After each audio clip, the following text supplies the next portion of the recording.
During the incident, 400 alerts fired. Every one of them was technically correct, and the one that would have explained the whole thing arrived somewhere in the middle, between a disk warning and a certificate reminder. Nobody read it, because by then nobody was reading. A monitoring system that tells you everything has told you nothing, and that is a design failure rather than a discipline failure. So let's build one that pages a human before the outage and stays quiet the rest of the time. Most monitoring starts the same way. Every minute, ask each machine how it is doing, compare the numbers against thresholds, and alert on anything above the line. Two things are wrong with it, and neither is fixed by polling more often. First, resolution. You find out about a problem sometime after it began, and shortening the interval buys you a little at the cost of load on everything you are checking. Second, and more importantly, a static threshold is either noisy or blind, and usually both at different times of day.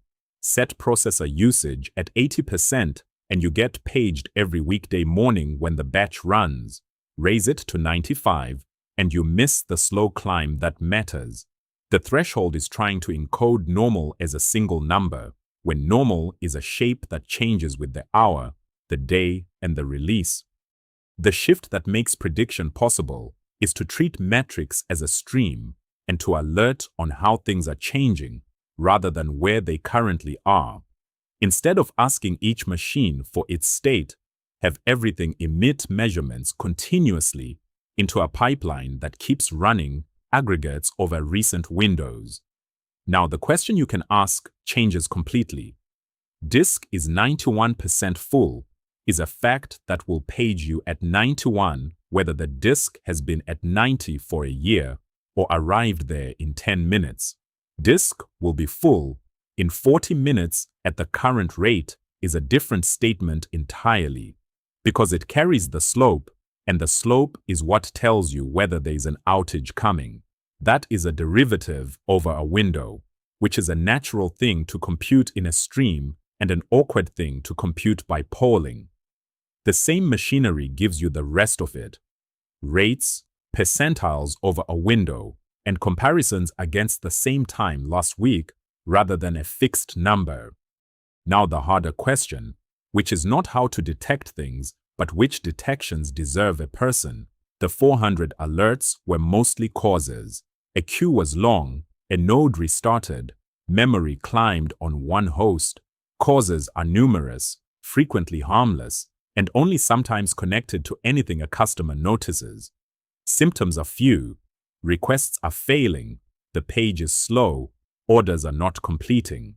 Alert on symptoms, and let the causes be things you look at once a symptom has your attention. To do that, you need a stated objective, such as a target for the share of requests that succeed, and then the useful signal is how fast you are consuming the room you have to fail. Burning the whole month's budget in an hour is an emergency, so page someone. Burning it gently over several days is real but not urgent, so open a ticket. Same underlying measurement, two different responses, and the difference is the rate. The last piece is the one that was missing on the night of the incident. When a shared dependency fails, every service that uses it becomes unhealthy within seconds, and each of them is quite correct to say so. Left alone, that is 40 pages describing one event. So between detection and notification, there's a stage that does nothing but reduce. Group alerts that share a cause or a time window into a single incident. Deduplicate repeats of the same condition and suppress the downstream effects when the upstream cause is already firing. That stage is not a convenience feature. It is what decides whether the system is usable at 3 in the morning by someone who has just woken up. Detection is the easy half of monitoring. Deciding what not to say is the half that makes it work. Continuous aggregation, windows, and reacting to a pattern while it is still happening is the same engine underneath a very different problem.